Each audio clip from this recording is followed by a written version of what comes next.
प्रतीक दिल्ली में joint family के साथ रहता था, लेकिन जॉब की वजह से अपनी माँ के साथ दूसरे शहर में शिफ्ट हो जाता है, जहाँ उसकी प्रीति के साथ लव मैरिज हो जाती है, जिस पर बहू को नापसंद करते हुए उसकी माँ पूरा समय प्रीति को परेशान करने के तरीके निकालती रहती है।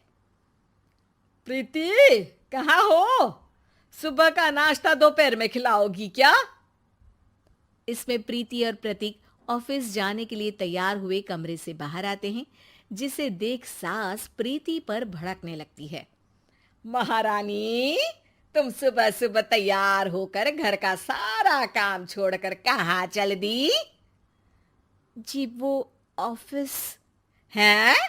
तुम ऑफिस जाओगी तो घर में जो सफाई, नाश्ता, खाने का काम है वो क्या मैं करूंगी? माँ, मैंने उससे वादा किया था कि वो जॉब कंटिन्यू कर सकती है। अरे वाह जी वाह, दोनों आपस में सलाह कर फैसले ले लिए। मैं क्या यहाँ बेवकूफ बैठी हूँ? मुझसे पूछना किसी ने जरूरी नहीं समझा? मम्मी, आप फिक्र ना करें, मैं आज ही रेजिग्नेशन दे दूंगी। प्रीति ऑफिस के लिए चली जाती है और अगले दिन से जॉब छोड़ घर के कामों में लग जाती है, लेकिन साथ ही उदास भी रहने लगती है, जिसे देख प्रतीक को अच्छा नहीं लगता। मुझे पता है तुम्हें अपनी जॉब कितनी पसंद थी। आई एम सॉरी प्रीति। अरे कुछ नहीं होता, बस मम्मी खुश रहनी चाहिए।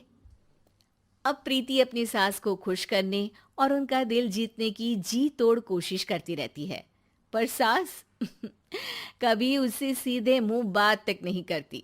इसी तरह दिन बीतने लगते हैं। एक शाम प्रतीक ऑफिस से परेशान घर वापस आता है। माँ, चाची का फोन आया था। दादी की तबीयत बहुत खराब है, हमें दिल्ली जाना होगा। पति की बात सुन प्रीति तो पैकिंग शुरू भी कर देती है, पर माँ वहीं बूत बनी खड़ी रह जाती है। लगता है मम्मी अपनी सास से बहुत प्यार करती हैं, तभी उनके बीमार होने की खबर सुन शॉक में आ गई। ये प्यार नहीं, परेशानी है। तुम तो ऐसे सोचो कि अब से जब तक दिल्ली में हो तुम्हारे अच्छे दिन शुरू। अच्छा, ऐसा क्या है दिल्ली में? वो तुम्हें कुछ ही घंटों में पता चल जाएगा। सास के रिएक्शन और पति की बात से कंफ्यूज्ड प्रीति दोबारा पैकिंग में लग जाती है, जिसके बाद कुछ घंटों का सफर तय कर तीनों दिल्ली पहुंच जाते हैं, जहां घर के अंदर पहुंचते ही लोगों की भीड़ देख प्रीति परेशान हो जाती है। हे भगवान, इतनी भीड़! प्रतीक, कहीं तुम्हारी दादी को कुछ हो तो नहीं गया ना? पागल, ये भीड़ नहीं, मेरा परिवार है। क्या? इसे तुम परिवार कहते हो? अरे इसे तो जिला घोषित कर देना चाहिए। तुम्हारा परिवार का तो अपना पर्सनल बिग बॉस बन सकता है। हैरान परेशान प्रीति परिवार वाले सदमे से बाहर निकली भी नहीं होती कि सिर पर पल्ला रखे शांत तरीके से सबके साथ बात करते हुए अपनी सास को देख उसे दूसरा सदमा लग जाता है। हाय राम, ये मम्मी का ऐसा भी कोई रूप है? ये तो मुझे पता ही नहीं था। ये तुम्हारी सास का ससुराल है। तभी प्रतीक की बहन बोल पड़ती है। यहाँ आपको ऐसी ऐसी चीजें देखने मिलेंगी जो सपने में भी सोची नहीं होंगी। हाँ, ये कुछ दिन तो बहुत इंटरेस्टिंग लग रहे हैं। सब एक साथ दादी के कमरे में जाते हैं, जहाँ पहुंचते ही उसे दादी की आवाज सुनाई देती है। क्यों रे, सास से मिलने की फुर्सत मिल गई? दूसरे शहर जाकर छूट क्या मिली? तुम तो भटकता पंछी बन गई। इतने समय में ये तक नहीं पूछा कि जिंदा भी हूं या मर गई। प्रीति की सास अपनी सास के पैर छूती है। अरे कैसी बात कर रही है मम्मी, आपको तो मेरी उम्र भी लग जाए। अरे बस कर, ये झूठी उम्र देने वाली बातों का दिखावा ना कर। तेरा बस चले ना तो जो मेरी बची कुची जिंदगी है वो भी अभी खत्म कर दे। अरे बहू कहाँ है? इस पर सास प्रीति को दादी से मिलवाती है। दादी प्रीति को बहुत प्यार देती है। क्यों बहू, तेरी ये सास परेशान तो नहीं करती ना? अगर करती है तो अभी बता दे, मैं इसकी क्लास लगा दूंगी।